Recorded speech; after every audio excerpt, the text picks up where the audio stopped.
An initiative which can bring about a balanced growth in the country was the drive behind the social enterprise of Harva.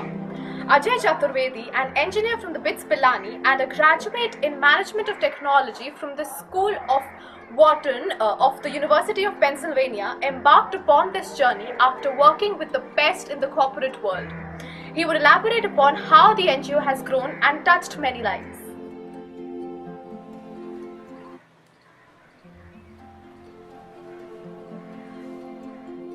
मेरा नाम सुमन देवी है।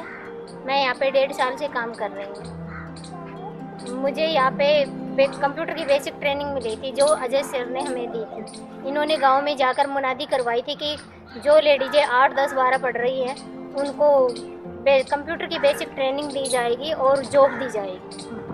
पहले मैं खेतों में काम करती थी, अपने घर का काम करती थी, बच्चों को संभालती थी, बाहर नहीं निकलती थी। लेकिन अब मैं यहाँ पे आने लगी हूँ।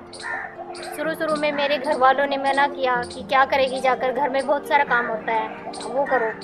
फिर मेरे हस्बैंड ने मेरा साथ दिया कि नहीं, बाहर जाके देखो। यहाँ पे डाटा एंट्री का काम करते हैं और मतलब अच्छा लगता है यहाँ पे आके। बिल्कुल एक परिवार की तरह रहते हैं हम। बिल्कुल ये नहीं होता कि भाई एक कंपनी की तरह से है। Hi, my name is Ajay Chaturvedi. I have set up a company called Harva, which is a for-profit organization.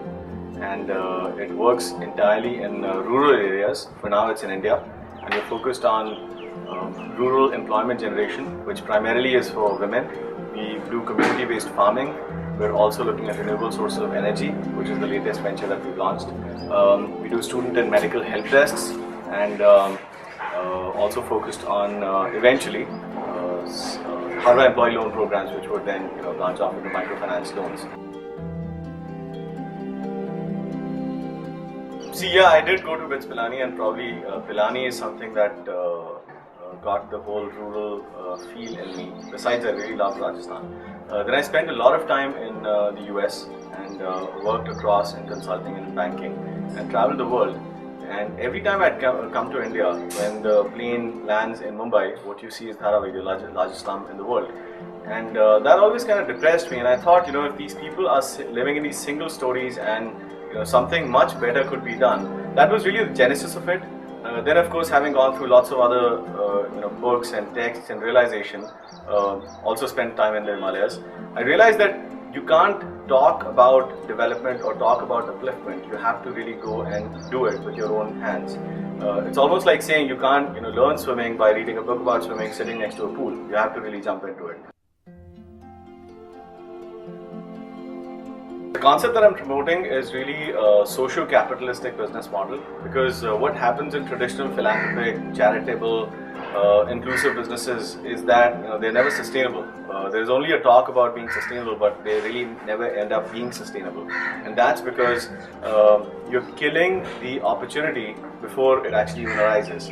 So, for example, skill development, it's great to talk about, but until you're able to get it to a conclusive end where you're able to give these people gainful employment, the skill development will not mean anything. So what Harva is focusing on is not only skill development, but by process of natural selection, we end up employing these women who are very capable and can work, and they're very focused. What I really started out with was community-based farming and really improving the farming techniques, because I realized we're only about 30 odd kilometers from Gurgaon, but as you can see, the kind of people who are here, they're more interested in selling their land and less focused on farming. But if I were to think hard, no matter how much I earn today, whether it's $1,000 a day or $1 million a day, eventually I eat the same bread, which is made of the same wheat. So if the final need is that, we need to be producing more of that in quality wheat and organic farming. But if that's not happening, that's a concern. So in order to start supporting these farmers, when I started out with Harva, I realized that the farmers will not be willing to experiment on any kind of crops until you give them a supporting income, which is where the rural BPO came in. What we're focused on now is also renewable sources of energy. While solar and wind are great sources of energy, but they're hugely government subsidized right now. What I realized after traveling extensively in the villages is that gobar gas is actually a sustainable way to generate power, electricity and cooking gas. The only reason it's not been successful is because it is not sustainable, because people don't take ownership. So what we're experimenting now on is to gather these villagers and be able to get gobar from different sources and convert the gobar gas to electricity, which is what we are going to launch now. The last thing that we have, which I believe, and having worked in a bank before, I realized the reason microfinance has not been able to succeed at the rates and the way we're expanding it is because people are giving loans to people who are not earning. So while it's great to price the risk, but if the money is not coming back, there is no point having a risk, even if it's highly priced. Women are certainly an integral part of the rural development, and the way I look at it, again, my views are very different from the conventional views. I don't believe in calling it women empowerment or poverty alleviation. What we do is a natural process of selection, and these women are capable, and you'd see these women who are here who are government client, but they're 8th or 9th pass, but they're very keen on working. And I've shared this before that these women can actually work at almost 1.5 to 2 times the efficiency of urban workers once they're given the right training. So for us, it is more about the women will stay here in the village because they have their families and their kids. So they will stick around for much longer. Now the conventional problem in urban BPOs is attrition, and in rural India, the people would stay. So ideally the challenge is to marry these two things. Where there's unemployment, you marry the place where there's a lot of attrition, and that is what we've been able to bring about by virtue of employing only women. What we end up doing is employing people who otherwise would not have had this opportunity, staying in their own places. Especially in the BPO, women don't have opportunity, they're all government land. The farmers who are now willing to sell their lands would actually keep their lands because we're giving them newer and improved farming techniques which would increase their throughputs. हमारी life जो है पहले से बहुत change हो गई है, घर में भी बहुत काफ़ी इमेज बढ़ गई है पहले से, जो कि हमने कभी देखा ही नहीं था कंप्यूटर, तो यहाँ आके हमें सब कुछ सिखाया गया।